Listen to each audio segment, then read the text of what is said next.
ഈ ചടങ്ങ് ആരംഭിച്ചതുകൊണ്ടാണ് കാര്യങ്ങൾക്കൊക്കെ മുടക്കം വരുന്നത് എന്നും ഇനി മുതൽ നിങ്ങൾ ഏത് നല്ല കാര്യം തുടങ്ങുമ്പോഴും ഗണേശനെ പൂജിച്ചുകൊണ്ട് തുടങ്ങിക്കോളൂ, വിജയം കാണും എന്ന് ഭഗവാൻ തന്നെയാണ് പറഞ്ഞത്. യുഗയുഗാന്തരങ്ങൾക്കപ്പുറത്തുള്ള മഹാദേവന്റെ ആ നിർദ്ദേശമാണ് ഈ വർത്തമാനകാലത്തിലും നമ്മൾ ചെറുതും വലുതുമായ കാര്യങ്ങളെല്ലാം ആരംഭിക്കുമ്പോൾ ഗണേശനെ ആദരിച്ചുകൊണ്ട് പൂജിച്ചുകൊണ്ട് തുടങ്ങുന്നത്. ചിലരെങ്കിലും വിചാരിക്കുന്നുണ്ട് ഗണേശൻ അല്ലെങ്കിൽ ഗണപതി നല്ല കാര്യം തുടങ്ങുമ്പോൾ ഒടക്കുണ്ടാക്കുന്നയാളാണ് എന്ന്. അങ്ങനെ വിഘ്നങ്ങൾ ഉണ്ടാക്കുന്നയാളാണ് ഗണപതി എന്നൊരു ധാരണയുണ്ട്. വിഘ്നങ്ങൾ ഉണ്ടാക്കുന്നയാളല്ല, വരാനിടയുള്ള വിഘ്നങ്ങൾ ഇല്ലാതാക്കുന്ന ദേവനാണ് ഗണപതി. അതുകൊണ്ട് തടസ്സങ്ങൾ മാറ്റുന്ന ദേവൻ എന്നുള്ള നിലക്ക് നമ്മുടെ ജീവിതായോധനത്തിനിടയിൽ, ലൗകിക ജീവിതത്തിനിടയിൽ നമുക്ക് വന്നുപെടാനിടയുള്ള ഒരുപാട് തടസ്സങ്ങൾ മാറ്റാൻ നമുക്ക് ഏറ്റവും അഭികാമ്യമായി ആശ്രയിക്കാവുന്ന ദേവഗണം, ദേവശക്തിയാണ്, ദേവചൈതന്യമാണ് ഗണപതി ഭഗവാന്റേത്. അതുകൊണ്ട് തന്നെ നമ്മൾ തുടങ്ങുന്നത്, വിദ്യ ആരംഭിക്കുന്നത് ഹരിശ്രീ ഗണപതായ നമ എന്ന് പറഞ്ഞുകൊണ്ടാണ്. അങ്ങനെയാണ് നമ്മുടെ തുടക്കം. വിദ്യയുടെ എല്ലാം തുടക്കം അങ്ങനെയാണ്. അങ്ങനെ ഈ ഭാരതം, ഭാരതീയ സംസ്കാരം, സനാതന സംസ്കാരം അതിൻ്റെ ആന്തരിക ചോദനയുടെ ബലിഷ്ഠമായ അടിക്കല്ലിൻ്റെ എല്ലാ പ്രദേശങ്ങളിലും ഒരുപോലെ ആദരിക്കുന്ന നാമമാകുന്നു ഗണപതിയുടേത്. ആ ഗണപതി ഭഗവാനോടുള്ള ഭാരതീയ ജനതയുടെ ഉത്കടമായ ഭക്തിയെയും വിദേശ ശക്തികളെ നമ്മുടെ നാട്ടിൽ നിന്ന് പുറത്താക്കണമെന്ന തൻ്റെ ആഗ്രഹത്തെയും ഒരുമിച്ച് ചേർത്തുകൊണ്ടാണ് സ്വാതന്ത്ര്യം എൻ്റെ ജന്മാവകാശമാണ് എന്ന് പ്രഖ്യാപിച്ച ബാലഗംഗാധര തിലകൻ ജനസമൂഹത്തെ സ്വാതന്ത്ര്യ സമരത്തിൽ അണിനിരത്താൻ വേണ്ടി ഗണപതിയോടുള്ള ഭക്തിയും സമാദരവും ഒരുമിച്ച് ചേർത്തുകൊണ്ട് സ്വാതന്ത്ര്യ സമരത്തെ സാർവജനിക ഗണേശോത്സവത്തിലൂടെ ശക്തിപ്പെടുത്തിയത്. ഗണേശാരാധന എന്ന് പറയുന്നത് പരമമായ സ്വാതന്ത്ര്യത്തിലേക്കുള്ള, നമ്മുടെ അമൃതത്വത്തിലേക്കുള്ള മനുഷ്യന്റെ പ്രയാണത്തിന് വരുന്ന തടസ്സങ്ങളെയെല്ലാം മാറ്റുന്ന ദേവനോടുള്ള ആരാധനയാണെങ്കിൽ, സ്വാതന്ത്ര്യം നേടാൻ വേണ്ടി, രാഷ്ട്രീയ സ്വാതന്ത്ര്യം നേടാൻ വേണ്ടി ആ ഭഗവാന്റെ ഭക്തിയെ ഒരുമിച്ച് ചേർക്കുകയാണ് തിലകൻ ചെയ്തത്. നമ്മൾ സ്വാതന്ത്ര്യം നേടി.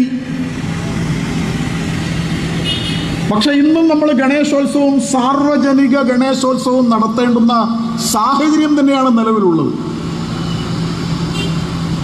രാഷ്ട്രീയ സ്വാതന്ത്ര്യം നമ്മൾ നേടിയിട്ടുണ്ട്, പക്ഷെ പലയിടത്തും അത് പൂർണ്ണമായിട്ടില്ല. ആത്മീയ സ്വാതന്ത്ര്യം പൂർണ്ണമായിട്ടില്ല. നമ്മുടെ ഈ കേരളത്തിൽ ഹിന്ദുക്കൾക്ക് തങ്ങൾ ആരാധിക്കുന്ന ക്ഷേത്രങ്ങൾ ഭംഗിയായി നടത്താൻ, ആചാരങ്ങളെ സംരക്ഷിച്ചുകൊണ്ട് വിശ്വാസപൂർവം നടത്താനുള്ള അവകാശം ഇന്നും കിട്ടിയിട്ടില്ല. സർക്കാർ അതിനെ കൈപ്പിടിയിൽ വെച്ചിരിക്കുകയാണ്, വിശ്വാസികൾക്ക് വിട്ടുകൊടുക്കാതെ. മതേതരത്വം പറയുകയും ക്ഷേത്രങ്ങൾ തങ്ങളുടെ ഉരുക്കുമുട്ടയിൽ അമർത്തി വിശ്വാസത്തെയും ആചാരത്തെയും ഇല്ലാതാക്കുന്ന സ്വാതന്ത്ര്യത്തെ, ആരാധനാ സ്വാതന്ത്ര്യത്തെ തടയുന്ന സാഹചര്യം ഇപ്പോഴുമുണ്ട്. ആരാധനയ്ക്ക് വേണ്ടിയുള്ള, സ്വാതന്ത്ര്യത്തിന് വേണ്ടിയിട്ടുള്ള സാർവജനീകമായ ഒരു പ്രക്ഷോഭം നടക്കേണ്ട സന്ദർഭമാണ്. ഈ കഴിഞ്ഞ ദിവസം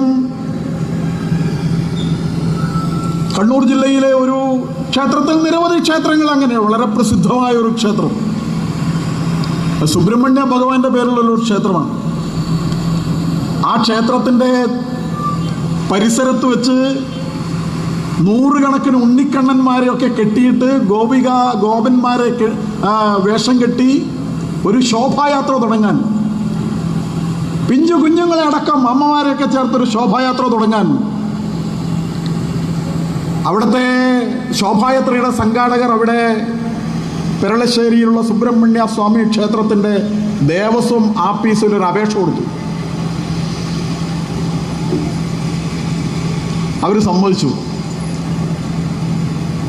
പക്ഷെ ശോഭായാത്രയുടെ തലേന്ന് അവർ വിളിച്ചു പറയാണ് തന്ന അനുമതി പിൻവലിച്ചിരിക്കുന്നു എന്ന്. അതെന്താന്ന് ചോദിച്ചു. അത് മേലെ നിന്നുള്ള ഉത്തരവാണ്, ശോഭായാത്ര അമ്പലത്തിൻ്റെ അടുക്കൽ നിന്ന് തുടങ്ങാൻ പറ്റൂല. അപ്പോൾ ഇവർ പറഞ്ഞു, പിന്നെ നമ്മൾ പള്ളിയുടെ മുറ്റത്ത് പോയിട്ട് തുടങ്ങണോ? ശോഭായാത്ര അമ്പലത്തിൻ്റെ മുറ്റത്തുനിന്നല്ലെങ്കിൽ പിന്നെ ഇവിടെ നിന്നാണ് തുടങ്ങേണ്ടത്? അല്ല, അത് മേലെ നിന്നുള്ള ഉത്തരവാണെന്നാണ്. അതായത് പിഞ്ചു കുഞ്ഞുങ്ങൾക്ക് കൃഷ്ണനാമം ജപിച്ചുകൊണ്ട് ഉണ്ണിക്കണ്ണൻ്റെ വേഷം ധരിച്ചുകൊണ്ട് ഒരമ്പലത്തിൻ്റെ അടുത്തുനിന്ന് ശോഭായാത്ര തുടങ്ങാനുള്ള സ്വാതന്ത്ര്യം പോലും ഇവിടെ വിശ്വാസികൾക്കില്ല. കോഴിക്കോട് ജില്ലയിൽ നാദാപുരത്തിനടുത്ത് ഒരു സ്കൂള് മാനേജർ വിദ്യാർത്ഥികൾക്ക് സൗകര്യം കൂട്ടാൻ വേണ്ടിയിട്ട് സ്കൂളിനൊരു പുതിയ കെട്ടിടം ഉണ്ടാക്കി. ആ കെട്ടിടത്തിലേക്ക് ക്ലാസ് മാറ്റുന്നതിൻ്റെ മുന്നോടിയായി കുറച്ച് രക്ഷിതാക്കളെയും നാട്ടുകാരെയൊക്കെ വിളിച്ചിട്ട് അവിടെ ഒരു ഗണപതി ഹോമം രാത്രി നടത്തി. രാത്രിയാണ്. അദ്ദേഹത്തിൻ്റെ മാനേജ്മെൻറ്റിലുള്ള അദ്ദേഹത്തിൻ്റെ സ്ഥലത്ത് അദ്ദേഹം പണിത സ്കൂൾ കെട്ടിടത്തിലെ ഒരു ഗണപതി ഹോമം നടത്തി. ആ ഗണപതി ഹോമം നടത്തിയത് ഇവിടുത്തെ ചില ജിഹാദി ചാനലുകളും പത്രങ്ങളൊക്കെ വാർത്തയാക്കി. സ്കൂളിലിതാ ഗണപതി ഹോമം നടന്നിരിക്കുന്നു എന്ന്. വലിയ പ്രശ്നമായി, പുകിലായി. സ്വന്തം കെട്ടിടത്തിൽ ഗണപതി ഹോമം നടത്തിയ സ്കൂൾ മാനേജറുടെ പേരിൽ കേസായി അയാളെ പിടിച്ച് ജയിലിലിട്ടു. നമ്മുടെ നാട്ടിൽ ഒരു ഗണപതി ഹോമം നടത്താൻ പോലുള്ള സ്വാതന്ത്ര്യം നമ്മുടെ നാട്ടിലില്ല. സ്വാതന്ത്ര്യം കിട്ടിയെന്നല്ല നമ്മൾ പറയും. ആ സ്വാതന്ത്ര്യം കിട്ടാൻ ഗണപതി എന്ന് പറയുന്ന മഹത്തായ സങ്കല്പനത്തെ ആ സ്വാതന്ത്ര്യ സമരത്തോട് ചേർത്ത് ബാലഗംഗാധര തിലകൻ ആ സ്വാതന്ത്ര്യ സമരത്തെ ഏറ്റവും സമുജ്വലമായ ഒരു ജനകീയ പോരാട്ടമാക്കി മാറ്റിയെങ്കിൽ അതേ ഗണപതിയെ ആരാധിക്കാനുള്ള സ്വാതന്ത്ര്യം നമുക്ക് കിട്ടിയ സ്വതന്ത്ര ഇന്ത്യയിൽ കേരളത്തിലില്ല എന്ന ഒരു വലിയ പ്രശ്നം നമ്മുടെ മുമ്പിൽ അങ്ങനെ നിൽക്കുകയാണ്. ഇങ്ങനെ നിരവധി തടസ്സങ്ങളുണ്ട്, വിഘ്നങ്ങൾ ഉണ്ടാക്കുന്നുണ്ട് വിശ്വാസികളുടെ മുമ്പിൽ.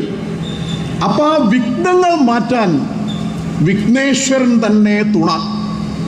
അതുകൊണ്ട് നമ്മൾ ഭക്തിപൂർവം ഗണേശ ഭഗവാനെ പ്രാർത്ഥിച്ചുകൊണ്ട് പ്രകീർത്തിച്ചുകൊണ്ട് നമ്മൾ ഈ സാർവജനിക ഗണേശോത്സവത്തെ ഒരു വമ്പിച്ച ജനകീയ മുന്നേറ്റമായി, ഭക്തജന മുന്നേറ്റമായി, ഹൈന്ദവ ഐക്യത്തിനുള്ള ഒരു മാധ്യമമായി ഈ കേരളത്തിൽ മാറ്റിയെടുക്കേണ്ടത് വളരെ അനിവാര്യമാണ്. ആത്മീയമായ ചില ആളുകൾക്ക് എന്താണ് ഈ ഗണപതി, എന്താണ് മിത്താണ് അങ്ങനെയൊക്കെ പറയുന്ന ആളുകൾ വാസ്തവത്തിൽ നമ്മുടെ സനാതന ധർമ്മത്തിൻ്റെ സങ്കല്പങ്ങളെക്കുറിച്ച്, നമ്മുടെ ദേവതാ സങ്കല്പങ്ങളെക്കുറിച്ച്, ആ ദേവതാ സങ്കല്പങ്ങൾക്ക് പിന്നിലുള്ള തത്വത്തെക്കുറിച്ച്, അതിൻ്റെ രൂപത്തെയാണ് അവർ കാണുന്നത്. ബാഹ്യമായ അതിൻ്റെ രൂപത്തിനപ്പുറത്തുള്ള ആന്തരികമായ ഒരു തത്വമുണ്ട്.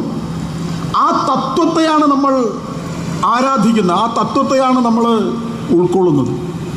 ആരാണ് ഈ തത്വം, ഈ രൂപം എല്ലാം നമുക്ക് മുമ്പാകെ പറഞ്ഞു തന്നത്? നമ്മുടെ ഭാരതവർഷത്തിലെ പൂർവരാം ഋഷീന്ദ്രന്മാർ, പാരിനുള്ള അടിക്കല്ല് പാർത്തറിഞ്ഞ് കണ്ട നമ്മുടെ ഋഷീശ്വരന്മാർ, അവരുടെ തപസ്വാധ്യായ നിരതമായ അവരുടെ ആത്മസമർപ്പണത്തിലൂടെ, അവരുടെ അന്തരിന്ദ്രിയങ്ങൾ കൊണ്ട് ആത്മാന്വേഷണം നടത്തിയിട്ട് തപസ്സിലൂടെ കണ്ടുപിടിച്ച, അവർ നേരിട്ട് ദർശിച്ച ദേവതാ സങ്കല്പങ്ങളെയാണ്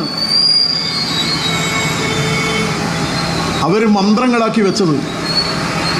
ആ മന്ത്രങ്ങളാണ് ഇപ്പൊ നേരത്തെ പറഞ്ഞ ഏകദന്തം, മഹാകായം, തപ്തകാഞ്ചന സന്നിഭം, ലംബോദരം, വിശാലാക്ഷം എന്നൊക്കെ.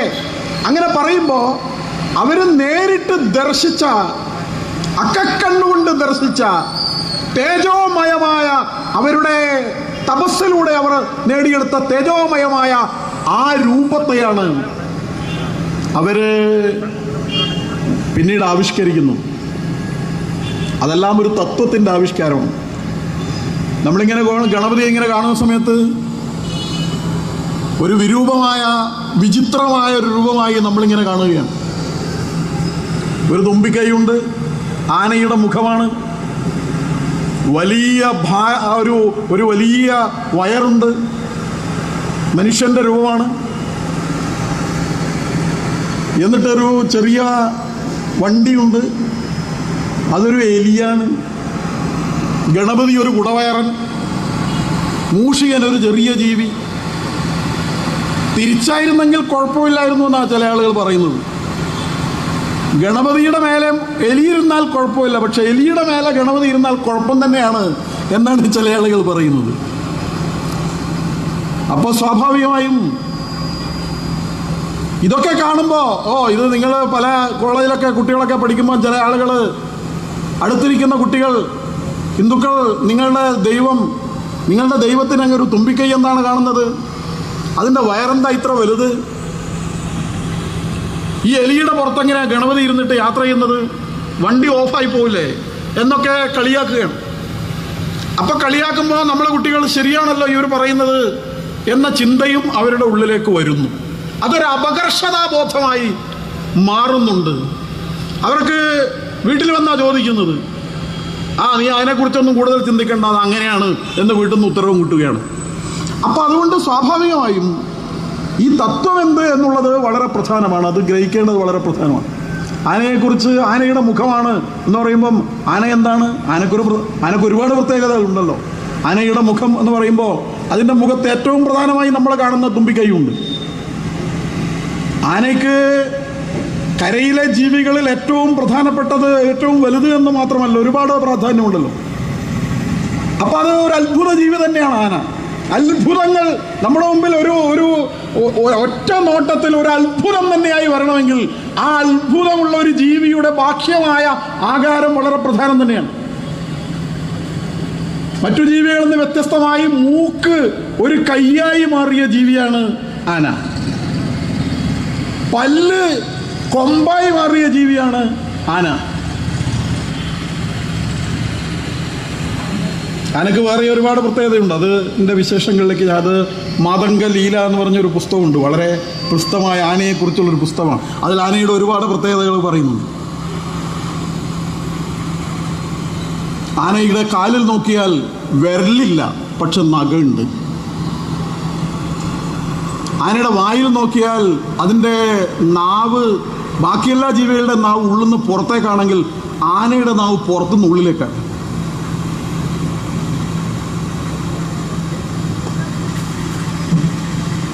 ആനയുടെ വൃഷണം ശരീരത്തിൻ്റെ പുറത്തല്ല, മറ്റു ജീവികളിൽ നിന്ന് വ്യത്യസ്തമായി ശരീരത്തിൻ്റെ ഉള്ളിലാണ്. എല്ലാ ജീവികളുടെയും വേർപ്പ് ശരീരത്തിൻ്റെ എല്ലാ ഭാഗത്തുകൂടിയും പുറത്തു പോകുമെങ്കിൽ ആനയുടെ വേർപ്പ് അതിൻ്റെ തുമ്പിക്കൈയിലൂടെയാണിത് പുറത്തേക്ക് വിടുന്നത്. അതാണ് ഇടയ്ക്കിടയ്ക്ക് ഇങ്ങനെ നോക്കിയിട്ട് അതിങ്ങനെ പുറത്തേക്ക് ഒന്ന് ചീറ്റുന്നതാണ്, അതിൻ്റെ വേർപ്പ് പുറത്തേക്ക് കളയുന്നതാണ്. ഒരു പ്രത്യേക ടെക്നിക്കാണത്. ആനയ്ക്ക് ഒരുപാട് പ്രത്യേകതകളുണ്ട്. അപ്പോൾ മുമ്പിൽ ആ തുമ്പിക്കൈയാണുള്ളത്. തുമ്പിക്കൈ എന്തിനാണ്? തുമ്പിക്കൈ എന്താണ്? തുമ്പിക്കൈ ആന ഇങ്ങനെ നടക്കുമ്പോൾ അടിവെച്ച് ഇങ്ങനെ നടക്കുമ്പോൾ ഇടക്ക് തുമ്പിക്കൈ ആന ഭൂമിയിൽ ഒന്ന് അമർത്തുന്ന കാണാം. അപ്പം അമർത്തിയിട്ട് തുമ്പിക്കൈ കൊണ്ട് അമർത്തിയിട്ട് കുഴപ്പമൊന്നുമില്ലാന്ന് ഉറപ്പുവരുത്തിയിട്ട് അടുത്ത ചൂട് വെക്കും. തൻ്റെ മുന്നിലേക്കുള്ള പ്രയാണത്തിൻ്റെ തടസ്സങ്ങൾ നീക്കുന്നതിൻ്റെ പ്രതീകമാണ് ആനയുടെ തുമ്പിക്കൈ. ആ തുമ്പിക്കൈ കൊണ്ട് ആനയ്ക്ക് ചെറുതിലും ചെറുതായ കാര്യവും ചെയ്യാൻ പറ്റും, വലുതിലും വലുതായ കാര്യവും ചെയ്യാൻ സാധിക്കും. തുമ്പിക്കൈ കൊണ്ട് വലിയ തടിയൊക്കെ ആന വലിച്ചങ്ങ് കൊണ്ടുപോകും. പക്ഷെ വഴിയിൽ വീണ് കിടക്കുന്ന ഒരു മൊട്ടു സൂചി പോലും ആന തൻ്റെ തുമ്പിക്കൈ കൊണ്ട് മെല്ലെ തപ്പിയെടുക്കും. അപ്പോൾ അതുകൊണ്ട് തടസ്സങ്ങൾ വലുതാണെങ്കിലും ചെറുതാണെങ്കിലും മാറ്റാൻ ആന ഈ തുമ്പിക്കൈ ഉപയോഗിക്കുകയാണ്. ചുരുക്കത്തിൽ തടസ്സങ്ങളെ ഭേദിച്ച് മുന്നോട്ട് പോകാൻ ആന ഉപയോഗിക്കുന്ന ഈ തുമ്പിക്കൈ, ആ തുമ്പിക്കൈ ഒരു സിമ്പലാണ്. അതെന്താണ്? വിഘ്നങ്ങളെ നീക്കുന്നതാണ് തുമ്പിക്കൈ. അത്രയേ അതിൽ കാര്യമുള്ളൂ. തടസ്സങ്ങൾ മാറ്റുന്നതാണ് ഇത് എന്നാണ്.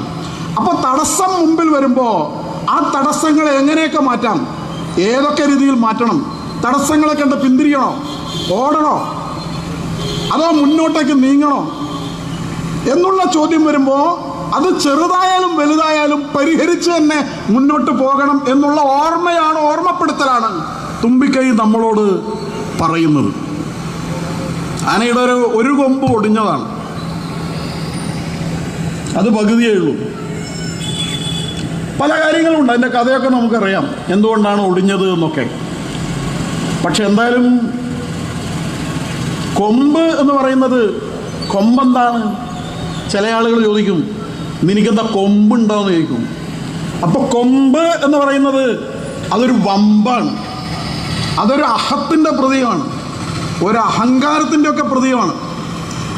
അപ്പം നമ്മൾ ആത്മീയമായ സാധകന്മാരെ സംബന്ധിച്ചിടത്തോളം സാധനയിലൂടെ മുന്നോട്ട് പോകുമ്പോൾ അവർക്ക് പരമമായ മോക്ഷമെന്ന പരമമായ സ്വാതന്ത്ര്യം നേടണമെങ്കിൽ ആദ്യം ഒരാൾ വെടിയേണ്ടത്, ഒടിക്കേണ്ടത് അഹന്തയുടെ കൊമ്പാണ്, അഹന്തയാണ്, അഹങ്കാരമാണ്. ആ അഹങ്കാരത്തെ ഇല്ലാതാക്കുന്നതിൻ്റെ പ്രതീകമായി ഒടിഞ്ഞ കൊമ്പിനെ കാണും. അഹം, ഞാൻ, ഈഗോ എന്നൊക്കെ പറയും. ആ ഈഗോ ഇല്ലാതാക്കിയാൽ മാത്രമേ നമുക്ക് മുന്നോട്ട് പോകാൻ സാധിക്കുകയുള്ളൂ എന്നാണ്. ഗണപതിക്ക് 4 കൈയുണ്ട്, പലതരത്തിലുള്ള രൂപം ഗണപതിക്കുണ്ട്, ആ കയ്യിൽ പലതുമുണ്ട്. എന്തായാലും നമ്മുടെ ഈശ്വരന്മാരെ എല്ലാവരെയും എന്ന പോലെ എല്ലാ ഈശ്വരന്മാരുടെയും കയ്യിൽ ഏറ്റവും ചുരുങ്ങിയത് അവർക്ക് 2 കൈയാണെങ്കിൽ ഒരു കയ്യിൽ ഉറപ്പായും ഒരു ആയുധം ഉണ്ടാവും.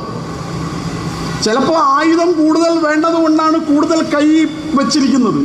ചിലർക്ക് 4, ചില ദേവിമാരൊക്കെ 8 കൈയൊക്കെയാണ്. 8 കൈയിൽ 7ലും മാരകായുധങ്ങൾ ഇങ്ങനെ പിടിച്ചിട്ടുണ്ടാവുക. അന്ന് അത്രയും വലിയ ഭീകര പ്രശ്നമൊന്നും ഇല്ലെങ്കിലും ഇറങ്ങി നടക്കുമ്പോൾ അത്യാവശ്യത്തിന് ഉപയോഗിക്കാനുള്ള സാധനമൊക്കെ കയ്യിൽ വെച്ചിട്ട് നമ്മുടെ ഏത് ദേവീ ദേവന്മാരും ഇറങ്ങാറുള്ളൂ. ഇപ്പോഴാണ് പിച്ചാത്തിയൊക്കെ എടുത്തിറങ്ങിയിട്ടുണ്ടെങ്കിൽ ജയിലിലാവുന്ന കാര്യം. അന്ന് ഈ ആയുധമായിട്ട് തന്നെയാണ് നമ്മുടെ ദേവീദേവന്മാരെല്ലാം ഇറങ്ങിയുണ്ട്. അങ്കുശമാണ്. അപ്പോ പാശവും അങ്കുശവും രണ്ടും നമ്മുടെ ആത്മനിയന്ത്രണത്തിനെ സൂചിപ്പിക്കുന്ന പ്രതീകങ്ങളാണ്. നമുക്ക് സംയമനം ആവശ്യമാണ്. തപസ്സിന് സംയമം എന്ന് പറയും. സംയമധനന്മാർ എന്ന് താപസന്മാർക്ക് ഒരു പേരുണ്ട്. അപ്പൊ അടക്കം വേണം. അതിനാണ് അച്ചടക്കം എന്നൊക്കെ പറയുന്നത്. ഈ അച്ചടക്കത്തിന് ആഗ്രഹങ്ങളെ, പ്രബല വികാരങ്ങളെ, ഇതിനെ രണ്ടിനെയും നിയന്ത്രിക്കാൻ നമുക്ക് കയറും വേണം, അങ്കുശവും വേണം. രണ്ടും വളരെ അത്യാവശ്യമായിട്ടുണ്ട്. ചിലപ്പോ നമുക്ക് ബന്ധങ്ങളൊക്കെ മുറിച്ചു മാറ്റേണ്ടി വരും. അങ്ങനെ ബന്ധങ്ങൾ മുറിച്ചു മാറ്റാൻ കുറച്ചും കൂടി കടുപ്പപ്പെട്ടതുകൊണ്ട് അതുകൊണ്ട് ഗണപതിയുടെ ചില ഗണപതി രൂപങ്ങളുടെ കയ്യിൽ മഴുവും കാണാം. അറത്ത് മുറിക്കാനാണ് മഴുവും കാണാം. അങ്ങനെ ഇതൊക്കെ ആയാൽ മാത്രമേ ആഗ്രഹിക്കുന്ന ആ ഒരു സായുജ്യം അല്ലെ സാക്ഷാത്കാരം, ആത്മാനന്ദം, നിത്യനിരതിശയമായ ആനന്ദം, ആ ആനന്ദം അനുഭവിക്കാൻ സാധിക്കൂ. അങ്ങനെ ഇതൊക്കെ ഉണ്ടെങ്കിൽ നിങ്ങൾക്ക് ആനന്ദം അനുഭവിക്കാൻ സാധിക്കും എന്നുള്ളതാണ്. നിങ്ങൾക്ക് മോദമുണ്ടാകും എന്നുള്ളതാണ്. നിങ്ങൾക്ക് ആമോദമുണ്ടാകുമെന്ന് സൂചിപ്പിക്കാനാണ് ഒരു കയ്യിൽ മോദകം. നമ്മൾ ലഡു അല്ലെങ്കിൽ കുഴക്കട്ട അല്ലെങ്കിൽ അങ്ങനെയൊക്കെ പറയും, അതൊരു കയ്യിലുണ്ട്. അപ്പൊ ഇത് ഓരോന്നും നമ്മളിങ്ങനെ ചിന്തിക്കുമ്പോൾ ആ പ്രതീകങ്ങളുടെ ഉള്ളിൽ ചില അർത്ഥാന്തരങ്ങളുണ്ട്, ചില തത്വങ്ങളുണ്ട്. ആ തത്വങ്ങളെയാണ് നമ്മുടെ മുമ്പിൽ അത് വരച്ച് കാണിക്കും. വലിയൊരു വയറുണ്ട് എന്നുള്ളതാണ്. അപ്പോൾ വയറ് എന്ന് പറയുമ്പോൾ എന്താണ്? ഉദരം ഉദാരമാണ്, വിശാലമാണ്. അതെത്ര വിശാലമാണ് എന്ന് ഒരിക്കൽ ഗണപതി കാണിച്ചു കൊടുത്ത കഥയെല്ലാം നമ്മൾ കേട്ടിട്ടുണ്ട്. അന്നത്തെ ഏറ്റവും വലിയ അംബാനിയായിരുന്നു കുബേരൻ. അയാൾ വലിയ സമ്പന്നനായിരുന്നു. സമ്പത്ത് അങ്ങനെ കൂടിക്കൂടി വരുമ്പോൾ അഹങ്കാരം കൂടിക്കൂടി വരുമല്ലോ. അപ്പൊ അത് അങ്ങനെ കൂടി വരുന്ന സമ്പത്ത് നാലാളെ കാണിക്കണം എന്ന് വിചാരിക്കുന്ന സമ്പന്നന്മാരുണ്ടാവും. അവര് ചില ആ എലിയും അതിന്റെ കയ്യിൽ ഒരു ലഡു ഇങ്ങനെ കാണാം. അപ്പൊ എന്താണത്? അല്ലെങ്കിൽ മോദകം കാണാം. എന്താണത്?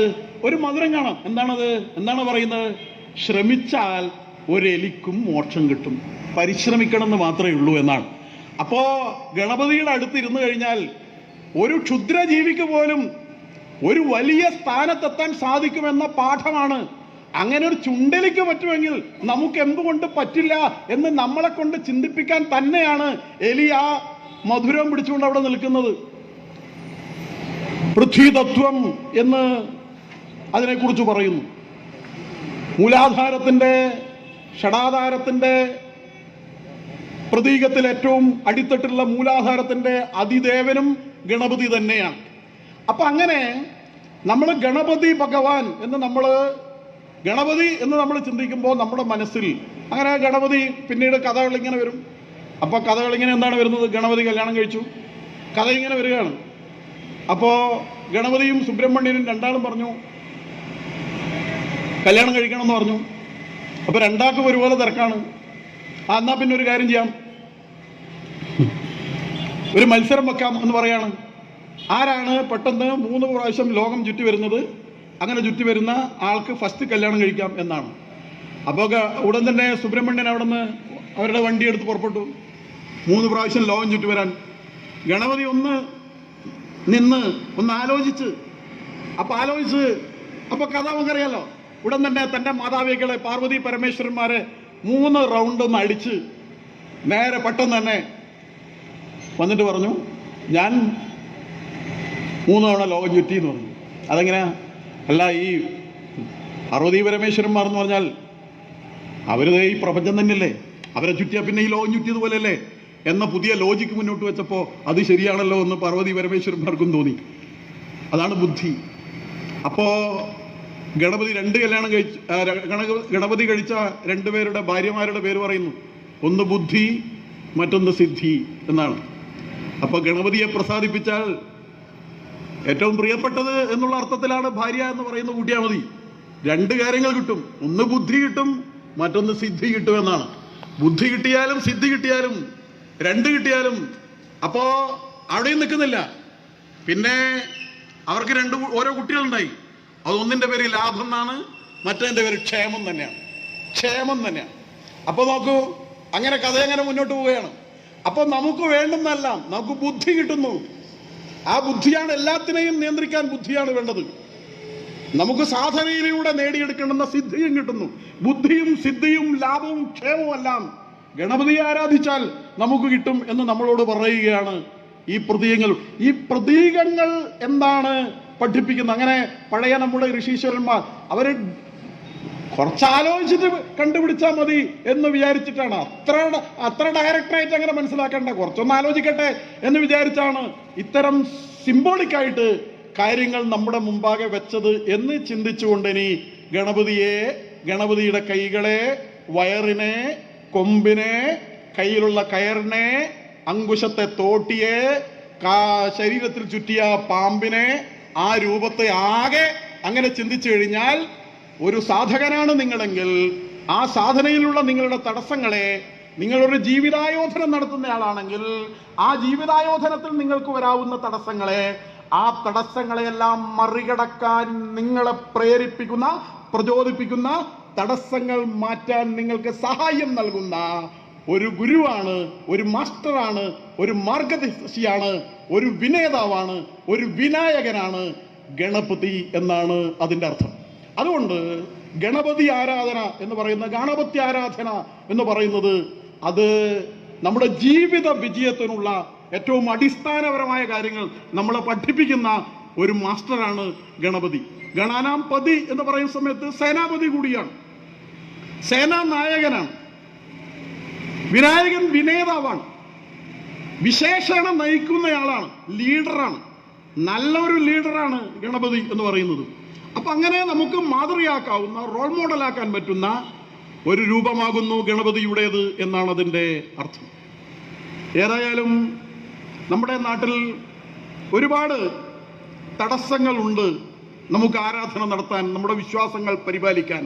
ചില ക്ഷേത്രങ്ങളിൽ ഇപ്പോൾ നമ്മുടെ സന്യാസി വര്യന്മാരൊക്കെ ഇവിടെ ഇരിക്കുകയാണ്. അവര് കാവ്യവസ്ത്രമാണ് ധരിച്ചിരിക്കുന്നത്. നമ്മുടെ പാരമ്പര്യം അതാണ്. അഗ്നിജ്വാലയുടെ, യാഗാഗ്നിയുടെ വർണ്ണമാണ് കാവിക്ക്. അത് മഹത്തരമായ ഒരു പ്രതീകമാണ്.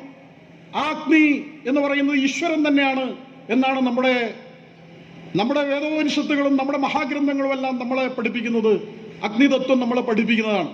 അതിന്റെ പ്രതീകമാണ് അഗ്നി എന്ന് പറഞ്ഞാൽ. ഒരു സ്ഥലത്ത് വീണാൽ അത് ഉയരുകയാണ്, വീണയിടത്ത് പടരുകയാണ്, എല്ലാത്തിനെയും ഉൾക്കൊള്ളുകയാണ്, ഉൾക്കൊണ്ടതിനെയൊക്കെ ഉദാത്തീകരിക്കുകയാണ്. അങ്ങനെ ഉയരുകയും പടരുകയും ഉൾക്കൊള്ളുകയും ഉദാത്തീകരിക്കുകയും ചെയ്യുന്ന ഒരു മഹാപ്രതീകമാണ്, ഈശ്വര പ്രതീകമാണ് അഗ്നി എന്ന് പറയുന്നത്.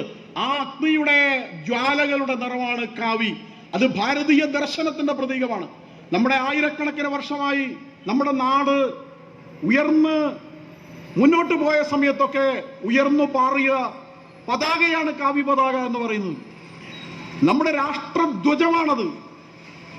ഭഗവാൻ ശ്രീരാമചന്ദ്രൻ രാവണനെതിരായ പോരാട്ടത്തിൽ ആ ഭഗവാന്റെ പേരിൽ പാറിപ്പറന്ന പതാക ഈ കാവ്യ പതാകയാണ്. ശ്രീകൃഷ്ണ ഭഗവാന്റെ ധർമ്മയുദ്ധത്തിൽ തേര് തെളിച്ചപ്പോ അർജുനൻ യുദ്ധം നടത്തിയ ആ തേരിൽ പാറിപ്പറന്ന പതാകയും ഈ പതാകയാണ്. നമ്മുടെ ഛത്രപതി ശിവജി അന്ന് രാമനാമം പാടാൻ പോലും അനുവാദമില്ലാതിരുന്ന, ഹിന്ദുവായി ജീവിക്കാൻ ജസിയ കൊടുക്കേണ്ടിയിരുന്ന കാലഘട്ടത്തിൽ ധർമ്മത്തിന്റെ ധ്വജമായി തന്റെ ഗുരുനാഥൻ കയ്യിൽ കൊടുത്ത ഈ കാവ്യ പതാകയും ഏറ്റുവാങ്ങിക്കൊണ്ടാണ് ഹിന്ദു പദപാദശാഹി എന്ന് പറയുന്ന ഹിന്ദു രാഷ്ട്ര സ്ഥാപനത്തിന് വേണ്ടി, മറാത്ത സാമ്രാജ്യ സ്ഥാപനത്തിന് വേണ്ടി ഈ കാവിക്കൊടിയുമായാണ് പോരാടിയത്. മേവാറിൽ നിന്ന് പുറത്താക്കപ്പെട്ട നമ്മുടെ റാണാ പ്രതാപ് സിംഹൻ പട്ടിണി കൊണ്ട് കരഞ്ഞിടും കുട്ടികൾ വീണ മരിക്കലും തന്റെ ചുമലിൽ പാറുന്ന കാവ്യ പതാകയെ സാക്ഷി നിർത്തിക്കൊണ്ടാണ് വൈദേശിക ശക്തികൾക്കെതിരായിട്ടുള്ള പോരാട്ടത്തില് വനവാസികളെ കൂടിയിട്ട് ഗംഭീരമായ യുദ്ധത്തിന് അവരെ തയ്യാറാക്കുന്നത് ഈ കാവ്യ പതാകയുടെ അടിയിൽ നിന്നുകൊണ്ടാണ്. അങ്ങനെ നമ്മുടെ ധർമ്മധ്വജമാണ്, നമ്മുടെ ത്യാഗത്തിന്റെ പ്രതീകമാണ് കാവ്യ പതാക. പക്ഷേ ഇപ്പോ ഉത്തരവുകൾ വരികയാണ്, ഉത്സവങ്ങൾക്കും ആഘോഷങ്ങൾക്കും കാവ്യ പതാക ഉപയോഗിക്കാൻ പാടില്ല, ക്ഷേത്രങ്ങളിൽ കാവ്യ പാടില്ല എന്ന്. കാവ്യ ഉപയോഗിക്കുന്നുണ്ടെങ്കിൽ വേറെയും നിറങ്ങൾ വെക്കണമെന്നാണ് ചില പോലീസ് ഏമന്മാരുടെ തിട്ടൂരം. അപ്പൊ സ്വാതന്ത്ര്യം എന്ന് പറയുന്നത് വിശ്വാസത്തിന്റെ സ്വാതന്ത്ര്യം, ആരാധനക്കുള്ള സ്വാതന്ത്ര്യം. ആ സ്വാതന്ത്ര്യം ഒരു വിഭാഗത്തിന് പരിപൂർണമായും അധികാരത്തിന്റെ കൊട്ടകൊത്തളങ്ങളിൽ അഭിരമിക്കുന്ന വോട്ട് ബാങ്കിനെ ജുഗുപ്സാവഹമായ രാഷ്ട്രീയത്തിനു വേണ്ടി വിശ്വാസത്തിന്റെ പാശ്വലംബനം നടത്തുന്ന സാഹചര്യം നമ്മുടെ നാട്ടിലുണ്ടാവുകയാണ്. അതുകൊണ്ട് ഹിന്ദുക്കളെ സംബന്ധിച്ചിടത്തോളം ഈ നഷ്ടപ്പെടുന്ന സ്വാതന്ത്ര്യം നമുക്ക് തിരിച്ചു പിടിക്കേണ്ടതുണ്ട്. നമുക്ക് നാളെയും ഗണപതി ആരാധിക്കേണ്ടതുണ്ട്, നാളെയും നമുക്ക് നിമജ്ജന യാത്രകൾ നടക്കേണ്ടതുണ്ട്, നമുക്ക് ക്ഷേത്ര ദർശനം നടത്തേണ്ടതുണ്ട്, നമുക്ക് നമ്മുടെ വിശ്വാസങ്ങളെ മുറുകെ പിടിക്കേണ്ടതുണ്ട്. അതിനെ അവഹേളിക്കാൻ, അതിനെ ആക്ഷേപിക്കാൻ, അതിനെ ഇല്ലാതാക്കാൻ വേണ്ടിയുള്ള പരിശ്രമങ്ങൾ ശക്തമായി നടക്കുകയാണ്. അതെല്ലാവർക്കും ഒരു രസമാണ്. ഹിന്ദുവിന്റെ മെക്കിട്ട് കയറുക, ഹിന്ദുവിനെ ഇട്ട് കുത്തുക എന്നൊക്കെ പറയുന്നത് അവർക്ക് വലിയൊരു രസമാണ്. അങ്ങനെ ഹിന്ദുവിനെയോ ഹിന്ദു ആരാധനാ ബിംബങ്ങളെയോ ആരാധിക്കുന്നത് അത് ഇവിടെ ആർക്കും ഒരു പ്രശ്നമൊന്നുമല്ല. അത് മറ്റെന്തെങ്കിലും ആണെങ്കിൽ ഇവിടെ വലിയ വെകിളിയെടുക്കും, വലിയ പ്രശ്നങ്ങൾ ഉണ്ടാകും. പക്ഷെ ഹിന്ദുവിന്റെ ആരാധ്യ ബിംബങ്ങളെ ആരാധിക്കുന്നവരെ ആക്ഷേപിക്കുന്നത് ഒരു പ്രശ്നമല്ല. ലോകത്തെങ്ങുമുള്ള കോടിക്കണക്കിന് ഭക്തജനങ്ങളുടെ ഉള്ളിൽ ആയിരക്കണക്കിന് വർഷമായി ഉച്ചരിക്കുന്ന മഹാപ്രതീകമാണ് ഭഗവാൻ ശ്രീരാമചന്ദ്രന്റേത്. ആ ഭഗവാൻ ശ്രീരാമചന്ദ്രന്റെ ജന്മസ്ഥാനത്ത് സുപ്രീം കോടതിയുടെ ഉത്തരവിന്റെ അടിസ്ഥാനത്തിൽ ഭാരതമെമ്പാടുമുള്ള കോടിക്കണക്കിന് ഭക്തജനങ്ങൾ നൽകിയ നാണയത്തുട്ടുകൊണ്ട് അവിടെ ഒരു മഹാക്ഷേത്രം എടുത്തു. ആ ക്ഷേത്രത്തിന്റെ പ്രതിഷ്ഠാകർമ്മം നടക്കുന്നതിനിടയിൽ നമ്മുടെ നാട്ടിൽ വ്യാപകമായി പറയുകയാണ്, ആ രാമൻ പള്ളിപ്പറമ്പിൽ രാമനാണ് എന്ന് ആക്ഷേപിക്കുകയാണ്. ശ്രീരാമചന്ദ്രനെ അങ്ങനെ പറഞ്ഞ് ആക്ഷേപിക്കുകയാണ്. ശ്രീരാമചന്ദ്രനെ അങ്ങനെ അവഹേളിക്കുന്നത് ഇവിടെ ആരും ചോദ്യം ചെയ്യാത്ത, അതിന്റെ പേരിൽ പ്രശ്നമില്ല, അതിന്റെ പേരിൽ വർഗീയ വിദ്വേഷം ഉണ്ടാക്കുന്നതാണെന്ന പരാമർശമില്ല, അതിന്റെ പേരിൽ കേസില്ല. നിങ്ങളുടെ രാമൻ പള്ളിപ്പറമ്പിൽ രാമനാണ് എന്ന് ആക്ഷേപിക്കുകയാണ്, അവഹേളിക്കുകയാണ്. അങ്ങനെ നമുക്ക് നഷ്ടപ്പെട്ടു പോകുന്ന വിശ്വാസത്തെയും സ്വാതന്ത്ര്യത്തെയും നമുക്ക് തിരിച്ചു പിടിക്കേണ്ടതുണ്ട്. അങ്ങനെ തിരിച്ചു പിടിക്കാൻ ഗണപതി ഭഗവാൻ നമ്മുടെ ആ മുന്നേറ്റത്തിനുള്ള തടസ്സങ്ങളെല്ലാം മാറ്റിയിട്ട് നമുക്ക് ഹിന്ദുക്കൾക്ക് അഭിമാനപൂർവ്വം ഈ മണ്ണിൽ നമുക്ക് ജീവിക്കാൻ സാധിക്കേണ്ടതുണ്ട്. ആദി കുടുംബത്തിന്റെ അധിനായകനാണ് സാക്ഷാൽ മഹാദേവൻ. ആ മഹാദേവന്റെ കുടുംബമാണ് ആദ്യാരാധന എന്നുള്ളത് ശിവകുടുംബത്തിലാണ് ആരംഭിക്കുന്നത്. അത് ലോകത്തിന് നൽകുന്നത് മംഗളത്തിന്റെയും ശാന്തിയുടെയും ഏറ്റവും സമുജ്വലമായ ഏകാത്മതയുടെ ഒരുമയുടെ സന്ദേശമാണ് നൽകുന്നത്.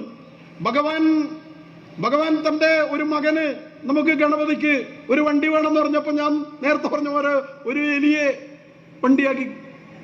അപ്പൊ സുബ്രഹ്മണ്യൻ പറഞ്ഞു എനിക്കും ഒന്ന് വേണം. സുബ്രഹ്മണ്യൻ ഒരു മയിലാണ്. ദേവി സ്വയം ഒരു വാഹനം സ്വീകരിച്ചിരിക്കുന്നത് സിംഹമാണ്. ശിവൻ ഒരു കാളയെ.